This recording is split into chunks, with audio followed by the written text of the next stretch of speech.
想定外すぎて読者が一瞬固まる展開。最近の衝撃はみーちゃんだな。固まったというか理解拒否というか。ページめくった瞬間にフィルター外れてたからな。衝撃がすごかった。最終回手前でジャンたち巨人か。マジでこれどうなるんだって1ヶ月待ちきれなかった。これ以上の地獄はないだろうと信じたかった。ってマジで脳内に流れてきた展開。放心演技で天下がこの直後名もなき兵士に刺されて放心される場面。完全に不意打ちだったので悲鳴上げた。パワーちゃんのシーンだな。デンジ、開けるな、絶対開けるなって心の中で叫びながら読んでた。ここと秋のシーンはダメだった。アバン先生復活シーンかな。この展開は読めなかった。やっぱ東京グールのこれ、今から戦うぞって場面の1ページでこれだから。展開も作者のメンタルも大丈夫かとなった伝説の見開き参拝。私はって感じの声だったな。もうこの展開はお腹いっぱいだよって。パンプキンシザーズのこの辺、ここから入れる保険ありますか状態だった。アラバスタでのルフィ vs クロコダイル。絶望の初体験これだったな。最高に強くてかっこいいルフィがこんなんどう見ても死んでるだろう。干からびたルフィは当然そうなるよねって感じだったな。むしろ水滴で復活した方が固まったわ。まさかすぎるカミングアウトのシーン。ってなったけどなんかすごい良かった。セイントセイヤエピソード G でアイオリアが右腕欠損した時かな。本編どうすんだと。面白系で声出たシーンだとイエレナの顔芸。めくった瞬間うわーってなった。仲睦まじい親子としての関係を全ページまで写しておいてページめくったらこれなんだからビビったよマジで。これ意味分かった時つらかった。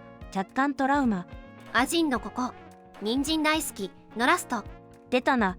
数多くの少女にトラウマを植え付けた短編。しかもこの人参他のより美味しかったんだよね。お母さんか。トリコのてっぺいの生首。って悲鳴上げたの覚えてる。ここは衝撃受けた人多いよな。トリコの話題でよく目にする。学校暮らしの1話。ゾクッとした。はあってつぶやくしかできなかった。ネグロはこの手の連チャンだからな。春編だとフェイントまでしてくるし。カイトの生首で変な悲鳴出たの覚えてる。ポンズとポックルの扱いのひどさを引きずってたところにこれを出しされて心が折れた。ページめくった瞬間にカラーの勇者一行。この演出いいよね。うおーとなった。うわわわわ主人公死んだと思ったからくり序盤。ここからまさかあんな濃厚なストーリーが紡ぎ出されるとは思わなかった。昭和乙女おとぎ話でページ開いたら戦死して骨壺に入った主人公が出てきたところかな。ワニどうしようこれ。それ言ったのワニじゃなくて編集では。実際言っているのは先生だけど2人とも本気で言ってるのかその後の展開まで考えた上でとぼけたやり取りしているのか不明なんだよね。コケスケ5章の終わりがこれだったのとそのまま何事もないかのように6章に移行したのが当時本当に衝撃的だった。銀玉ショウちゃんの最後は一瞬頭真っ白になった後それはないだろうおいと叫んだ。ラスボス倒したハントレスたちと和解できたもう大団円で終了だなと思った矢先の研究所大虐殺。最終回1話前なのに次どうすんのと混乱したと同時にディスコミとはこういう漫画だと脳みそに叩きつけられた。ディスコミュニケーションなら突然小説が始まった時も剣断オメガでジョージさんだ。つながるものの倒し方を知ってる人を紹介すると言ってつながる者本人を呼び出した場面かな。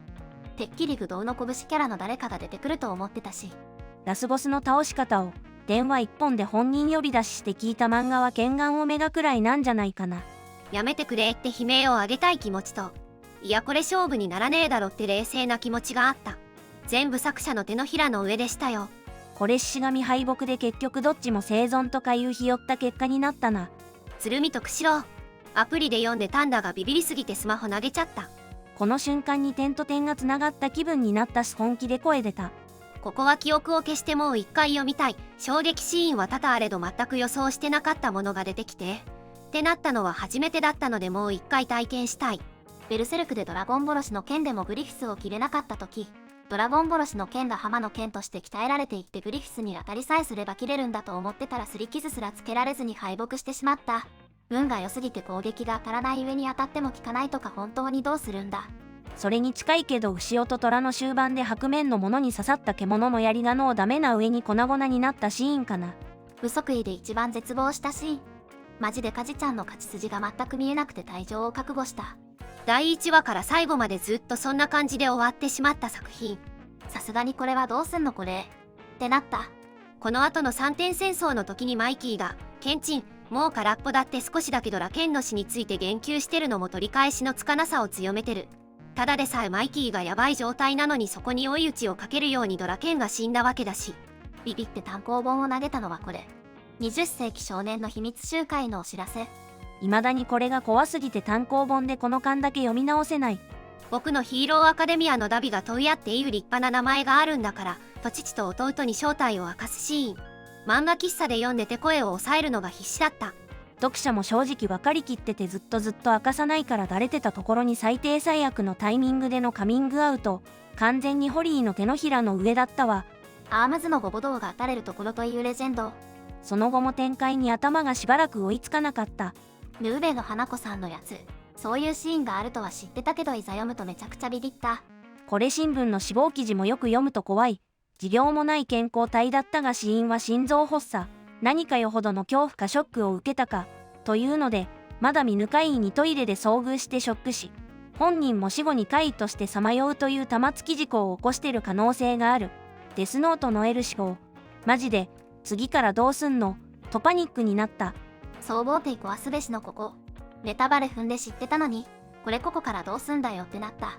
ファイヤーパンチの戸方が死んだと分かった時が一番そう感じた。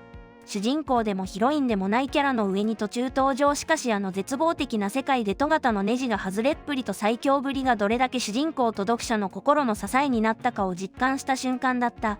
短い関数の漫画でこれだけ読者の心に刻むことができるキャラを作れる藤本先生ってすげえわって思った。呪術廻戦の渋谷事変。一般人に隠れて戦う系の作品で世間にバレる展開は王道だけど毎回、どうすんだこれってなる。ギャグっぽく書いてるけど、パーティソーデで半死半生な状態でやっとドラゴン1匹倒せるレベルで、ドラゴンが数匹出た上に唯一の蘇生ヒーラーも死んで生き残ったのは自分だけ、というかなり絶望的な状況。